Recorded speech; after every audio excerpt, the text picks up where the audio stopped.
Hello all, April 5க்கான current affairs பார்க்கலாம். தபால் வாக்கு பெறும் பணி தொடங்கியது. மக்களவை தேர்தலை ஒட்டு தமிழ்நாட்டில் முதல் கட்ட தேர்தல் நடக்குதுன்னு எல்லாருக்குமே தெரியும் இல்லையா? அதில் தபால் வாக்கு பெறும் பணி தொடங்குச்சு அப்படின்னு சொல்லியிருக்காங்க. இதில் என்னெல்லாம் அப்படின்னு பார்த்தீங்கன்னா 85+க்கு மேலே உள்ள முதியோர்களும் 40% மேலே உள்ள உடல் ஊனமுற்றவர்களுக்கும் இந்த வசதி சிறப்பு வசதி செஞ்சுருக்காங்க. அதுபோக அத்தியாவசியமான தேர்தல் பணியில் ஈடுபட்டிருப்பாங்க இல்லையா, அவர்களும் செய்தி சேகரிப்பாளர்களுக்கும் இந்த சிறப்பு வசதி கொடுத்துருக்கு. இதை எப்போ ஆரம்பிக்கணும், எந்தெந்த ஏரியா ஃபர்ஸ்ட் அப்படிங்கிறத அந்த மாவட்ட தேர்தல் அதிகாரியும் தேர்தல் நடத்தும் அலுவலரும் முடிவு பண்ணிக்கலாம் அப்படின்னு சொல்லியிருக்காங்க. இந்த சிறப்பு வசதி நமக்கு வேணும்னா இதுக்கு முன்னாடியே 12D அப்படின்னு ஒரு ஃபார்ம் கொடுத்துருந்தாங்க. அந்த ஃபார்மை ஃபில் பண்ணி கொடுத்துருந்தோம் அப்படின்னா இந்த சிறப்பு வசதி கிடச்சிருக்கும். இந்த எலிஜிபிலிட்டி க்ரைட்டீரியாவும் அந்த க்ரைட்டீரியாவிலையும் இருக்கணும். அது போக இந்த ஃபார்மை ஃபில் பண்ணி கொடுத்துருக்கணும். சரி, இப்போ ஃபார்ம் ஃபில் பண்ணி கொடுத்துட்டோம். இப்போ தேர்தல் அதிகாரிகள் நம்ம வீட்டுக்கு வர்றாங்க. நம்ம அந்த சமயத்தில் முதியோர்களாக இருக்கும் போது அந்த வீட்டில் இல்லை அப்படின்னா திருப்பியும் 2வது சுற்று வருவாங்க. அப்போ நம்மளோட பதிவை ஓட்டை நம்ம பதிவு பண்ணிக்கலாம். காவேரி மேலாண்மை ஆணையம் ஒவ்வொரு தடவையும் இந்த காவேரி மேலாண்மை ஆணையத்தில் தமிழ்நாட்டுக்கு என்று இவ்வளோ தண்ணீர் திறந்து விடுங்க அப்படின்னு சொல்லியிருப்பாங்க. ஸோ அது சம்மந்தமாக ஒரு கூட்டம் நடைபெற்றது. அதை பற்றி தான் சொல்லியிருக்காங்க. ஸோ காவேரி மேலாண்மை ஆணையத்தின் கூட்டம் அதன் தலைவர் SK ஹல்தார் அவர்கள் தலைமையில் நடைபெற்றது அப்படின்னு சொல்லியிருக்காங்க. காவிரி நீர் நதி பங்கீடு, அந்த நதிநீர் பங்கீடு எந்தெந்த மாநிலத்துக்கெல்லாம் உதவியாக இருக்குது அப்படின்னா தமிழ்நாடு, கர்நாடகா, யூனியன் டெரிட்டரியான புதுச்சேரி, கேரளா ஆகிய மாநிலங்களுக்கு காவிரி நதிநீர் பங்கீடு இருக்குது. யூஸ்வலாக இந்த பிப்ரவரி மார்ச் சமயத்தில் 5 TMC தண்ணீர் கர்நாடகா தமிழகத்திற்காக திறந்து விட வேண்டும். பட் இப்போ 1.5 TMC தான் திறந்து விட்டுருக்காங்க. ஸோ அதுக்கான கேஸ் தான் நடந்தது. அப்போ என்ன சொன்னாங்கன்னா, கர்நாடகாவில் ஆல்ரெடி பயங்கரமான வறட்சி இருக்குது. ஸோ மீதி தண்ணி எங்களால் திறந்து விட முடியாது அப்படின்னு கர்நாடகா சார்பாக சொல்லியிருந்தாங்க. பட் இந்த தீர்ப்பு எப்படி வந்தது அப்படின்னா, கண்டிப்பாக மீதி உள்ள தண்ணீரை, தமிழகத்துக்கான தண்ணீரை தமிழகத்திற்கு நீங்கள் கொடுத்து தான் ஆகணும் அப்படிங்கிற மாதிரி காவேரி மேலாண்மை ஆணைய தீர்ப்பு சொல்லியிருக்காங்க. புற்றுநோய் பாதிப்புக்கு கார்டி செல் சிகிச்சை. இந்த கார்டி செல்லை பற்றி ஆல்ரெடி நம்ம பார்த்தோம். தமிழ் எழுதியிருக்காங்க, கரெக்டாக இருக்காது, CART. இந்த கார்டி செல் தெரப்பி தான் இது. மேக் இன் இந்தியா இந்த ஸ்கீமுக்கு கீழே இந்தியாவில் வெகு மலிவு விளைவில் இந்த புற்றுநோய் தெரப்பி கொண்டு வந்திருக்காங்க. இதை நம்மளோட குடியரசுத் தலைவர் அவர்கள் தான் திறந்து வச்சுருக்காங்க. இது யாரும் இணைந்து செஞ்சுருக்காங்கன்னா IIT மும்பை மற்றும் டாடா மெமோரியல் சென்டர் இணைந்து செஞ்சுருக்காங்க. இந்தியாவில் இப்போ இந்த கொடுக்குற அந்த தெரப்பிக்கு CAR-T19 அப்படின்னு ஒரு பெயர் வச்சுருக்காங்க. காசநோய் ஒழிப்பை பற்றி ஒரு சின்ன ஆர்டிக்கல் கொடுத்துருக்காங்க. 2023 இந்தியாவில் புதிதாக 25,50,50,000 பேரும், தமிழ்நாட்டில் 70,000 பேரும் பாதிக்கப்பட்டுள்ளார்கள் அப்படின்னு சொல்லியிருக்காங்க. WHO எப்போ காசநோயை ஃபுல்லாக எராடிகேட் பண்ண போகிறோம் அப்படின்னு சொல்லிட்டு 2035 ஃபுல்லாக எராடிகேட் பண்ணிடுவோம் அப்படின்னு சொல்லியிருக்காங்க. பட் இந்தியா 2025 எராடிகேட் பண்ணிடுவோம் அப்படின்னு சொல்லியிருக்காங்க. என்ன சொல்லியிருக்காங்கன்னா, காசநோய்க்கு நிறைய ஃபண்டு ஈவன் தோ கவர்மெண்ட் கொடுத்தாலும் 32% பீப்புள் தன்னோட சொந்த காசுலேயே சிகிச்சை மேற்கொள்கிறாங்க அப்படின்னு சொல்லியிருக்காங்க.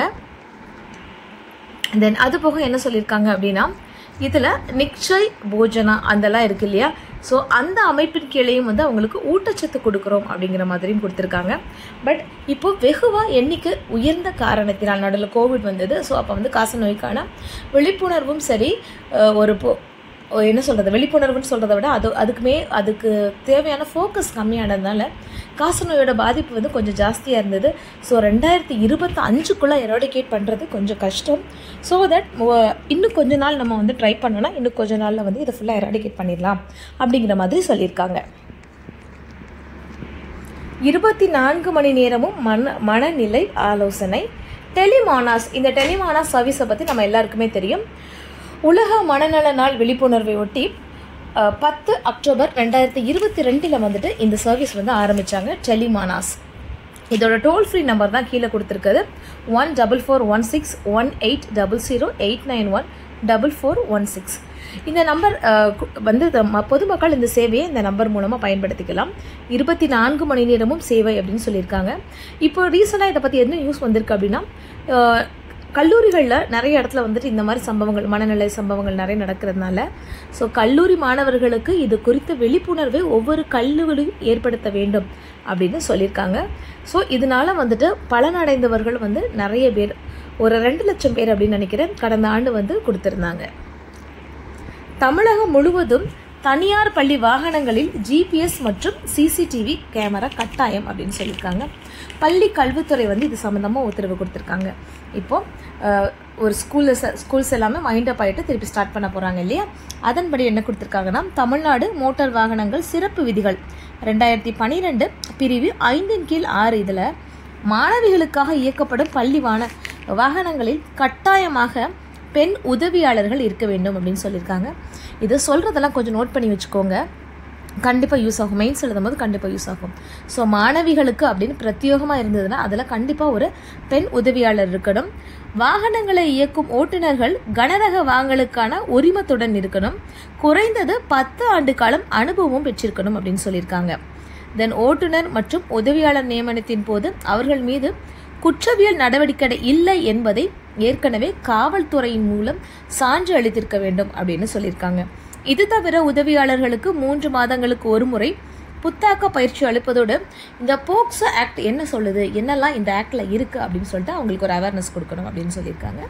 வாகனங்களுக்கு ஜிபிஎஸ், சிசிடிவி மற்றும் ஸ்பீட் ட்ராக்கர் எல்லாமே கொடுக்கணும் அப்படின்னு சொல்லியிருக்காங்க. இந்த வாகனத்தோட தர சான்றிதழ் ஒரு குறிப்பிட்ட காலத்திற்குள் கண்டிப்பாக வந்து தர சான்று வாங்கியிருக்கணும் அப்படின்னு சொல்லியிருக்காங்க. அதுபோக பள்ளி வாகனத்தில் எல்லா வாகனங்களும் இருக்கிறது மாதிரி முதலுதவி பெட்டி, தீயணைப்பு கருவி, வேக கட்டுப்பாட்டு கருவி இதெல்லாமே இருக்கணும். அவசர கால வழியும் இருக்கணும். எதுவும் ரொம்ப எமர்ஜென்சினா உடனே வந்துட்டு டிரைவரை காண்டாக்ட் பண்ணுற மாதிரி எமர்ஜென்சி பட்டன்ஸ் இருக்கணும் அப்படின்னு சொல்லியிருக்காங்க. தென் வாகனத்தை இயக்கும்போது பின்னாடி வாகனத்துக்கு பின்னாடியோ இல்லை பக்கவாட்டிலையோ எந்த குழந்தைகளும் இல்லை அப்படின்னு சரிவர நல்லா பார்த்துட்டு தான் இயக்கணும் அப்படிங்கிற மாதிரி பள்ளி கல்வித்துறையிலேருந்து உத்தரவு கொடுத்துருக்காங்க. அதிநவீன அக்னி பிரைம் ஏவுகணை சோதனை வெற்றி. ஆல்ரெடி நம்ம பார்த்துருந்தோம் இல்லையா, அக்னி 5 பற்றி நம்மளோட கரண்ட் அஃபேர்ஸ் வீடியோவில் சொல்லியிருக்கோம். அதுபோக இந்த சேனலுக்கு ஒரு டெலிகிராம் சேனல் இருக்குது, இவங்க எல்லாருக்கும் தெரிஞ்சிருக்குன்னு நினைக்கிறேன். அதோட லிங்க் வந்து இதுக்கு கீழே கொடுத்துருக்காங்க, ஒவ்வொரு வீடியோலையும் அது கொடுத்துருப்பாங்க. அதில் போய் நீங்கள் கிளிக் பண்ணிக்கோங்க. டெய்லி ஒரு 5 கரண்ட் அஃபேர்ஸ் கொஸ்டின் வந்துட்டு எல்லோரும் கேட்குறீங்களா, ப்ரிலிம்ஸ்க்கு கொடுக்குற மாதிரி அப்படியே டிக் பண்ணுற மாதிரி கொடுங்க அப்படின்னு. அதே மாதிரி டெய்லி 5 to 6 கொஸ்டின்ஸ் வந்து இருக்குது. அது போக ஜென்ரல் தமிழ்லையும் கொடுத்துட்ருக்காங்க. இந்த கரண்ட் அஃபேர்ஸ் ரொம்ப இம்பார்ட்டன்ட் கரண்ட் அஃபேர்ஸ்லாம் வந்துட்டு மெயின்ஸ்க்கு நீங்கள் எழுதுகிற மாதிரி தொகுத்தும் கொடுத்துட்ருக்காங்க. ஸோ அப்போ வந்துட்டு இந்த அக்னி 5 பற்றி ஆல்ரெடி பேசியிருந்தோம்.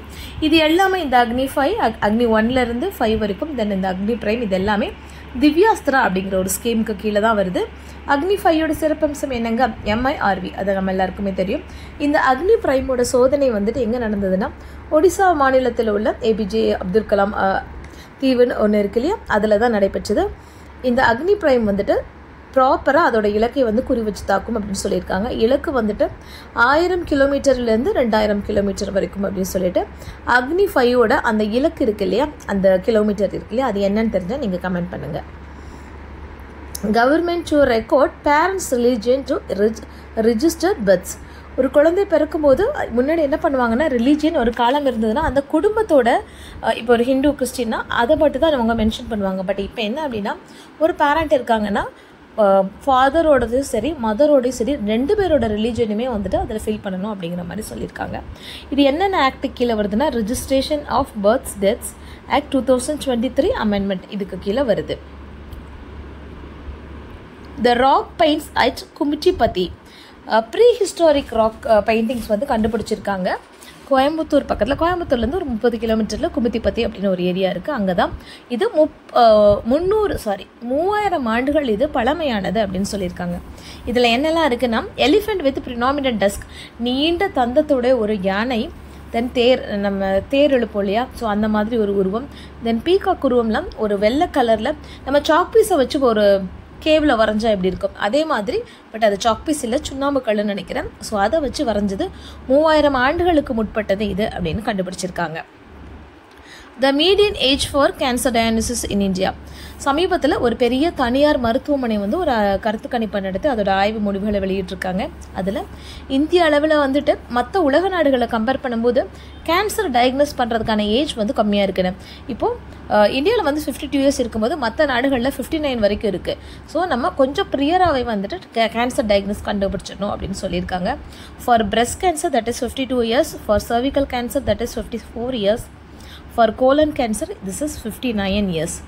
தென் இது போக கரண்ட் அஃபேர்ஸில் இன்றைக்கி என்னெல்லாம் இருக்குது அப்படின்னு பார்த்தீங்கன்னா, தேர்தலுக்கான வழிமுறைகள் நிறைய இருக்குது. ஃபஸ்ட்டு பார்த்துருந்தோம், தேர்தலுக்கான அந்த தொகுதிகள் எல்லாமே வரைமுறைப்படுத்தி, இதுக்கு முன்னாடி நம்ம பார்த்துருந்தோம் சொல்கிறேன். ஸோ வரைமுறைப்படுத்தி தேர்தல் நடத்த போகிறோம் அப்படின்னு அனௌன்ஸ் பண்ணியிருந்தாங்க. தென் ஒரு 2-3 மாதங்களுக்கு முன்னாடியே புதிய வாக்காளர்களை சேர்க்கறதுக்கான ப்ராசஸ் நடத்திட்டு இருந்தாங்க. ஸோ தேர்தல் அறிவிச்சிட்டாங்க. தேர்தல் நடைமுறை வந்துட்டு செயல்பாட்டுக்கு வந்தது. ஸோ நாமினேஷன் ப்ராசஸ், தென் அதை வந்துட்டு பரிசீலித்து அது உள்ளே இருக்கா இல்லையா அப்படிங்கிற ப்ராசஸ் இதெல்லாமே முடிஞ்சுது. இப்போ தேர்தல் பரப்புரை நடந்துகிட்ருக்கு. ஸோ இதே சமயத்தில் அதிகாரிகள் என்ன பண்ணிகிட்டு இருந்தாங்க அப்படின்னா, பூத் ஸ்லிப் கொடுத்துருந்தாங்க. தேர்தல் அந்த வாக்கு பெட்டிகள் இருக்குல்லையே, அதெல்லாம் வந்து இவிஎம் மிஷின்ஸ் எல்லாம் கரெக்டாக வந்து ஒரு இடத்துல வந்து டிஸ்ட்ரிபியூட் பண்ணுற வேலையை பார்த்துட்ருக்காங்க. அதே சமயம் மாற்றுத்திறனாளிகள் இல்லை வர முடியாதவங்களுக்கு, முதியோர்களுக்கெல்லாம் வந்துட்டு தபால் ஓட்டு அதமும் நடக்குது, பூத் ஸ்லிப் நடக்கிற இதுவும் நடக்குது. இதே சமயத்தில் வாக்காளர் அட்டை இல்லை அப்படின்னா மேலும் 12 ஆவணங்களை வந்து வகைப்படுத்தியிருக்காங்க. இந்த ஆவணங்களை வச்சு நம்ம வந்து ஓட் பண்ணிக்கலாம் அப்படின்னு சொல்லியிருக்காங்க. அதில் Aadhaar card, PAN card, ration card, then passport, நம்மளோட பேங்க் பாஸ்புக், இந்த மாதிரி ஒரு 12 ஆவணங்கள் வந்து அது கொடுத்துருந்தாங்க. அதை பற்றியும் பார்த்துருந்தோம். ஸோ ஒரு தேர்தல் நடத்துதுன்னா என்னெல்லாம் இருக்குது அப்படிங்கிற மாதிரி பார்த்துக்கோங்க. இன்றைக்கி ஹிந்து இங்கிலீஷில் ஒரு ஆர்டிக்கல் கொடுத்துருக்காங்கங்க. எந்த மாதிரி ஒரு கட்சிக்கு சின்னம் ஒதுக்குறாங்க அப்படிங்கிற ஒரு கேள்வி கொடுத்துருக்காங்க. இதே கேள்வி இப்போ குரூப் 2 மெயின்ஸ் நடந்தது இல்லையா, இந்த இன்டர்வியூவில், இந்த மெயின்ஸோட இன்டர்வியூ நடந்தது இல்லையா, இந்த இன்டர்வியூவில் ஒரு கேண்டிடேட்டுக்கு கேட்ட கேள்வி தான், எப்படி ஒருத்தங்களுக்கு சின்னம் ஒதுக்குறாங்க. அதாவது அது ஒரு அரசியல் கட்சியாக இருக்கலாம், மாநில அந்தஸ்து அல்லது தேசிய அந்தஸ்து பெற்ற ஒரு கட்சியாக இருக்கலாம், இல்லை ஒரு சுயேட்சை வேட்பாளராக இருக்கலாம். இவங்களுக்கு எதன் அடிப்படையில் வந்து சின்னங்கள் ஒதுக்குறாங்க அப்படின்னு ஒரு கேள்வி. இதுக்கான ஆன்சர் வந்துட்டு இன்றைக்கி என்ன ஆன்சர் சொன்னாங்களோ அதே வந்து இன்றைக்கி நியூஸ் பேப்பரில் கொடுத்துருக்காங்க. இதில் என்னெல்லாம் கொடுத்துருக்காங்கன்னா, ஃபஸ்ட்டு எந்த ஆக்டுக்கு கீழே இது வருது அப்படிங்கிற மாதிரி கொடுத்துருக்காங்க. தென் ஸ்டேட் ரெகக்னேஷன் பார்ட்டி இதை என்னென்ன க்ரைட்டீரியாவில் வந்து ஃபில் பண்ணுறாங்க அப்படின்னு கொடுத்துருக்காங்க. சமீபத்தில் தமிழ்நாட்டில் ஒரு 2 கட்சிகளுக்கு தேர்தல் சின்னங்கள் சார்பாக வந்துட்டு சில பிரச்சனைகள் இருக்கு இல்லையா, ஸோ அதை முன்னிலைப்படுத்தி வந்துட்டு இந்த ஆர்டிக்கல் கொடுத்துருக்காங்க. நம்ம கட்சி சார்ந்து படிக்காமல் இதை வந்துட்டு ஒரு பாலிட்டி சம்மந்தமாக நீங்கள் பார்க்குற மாதிரி பாருங்கள். கண்டிப்பாக உங்களுக்கு அந்த ஆர்டிக்கல் யூஸ்ஃபுல்லாக இருக்கும். தேங்க்யூ.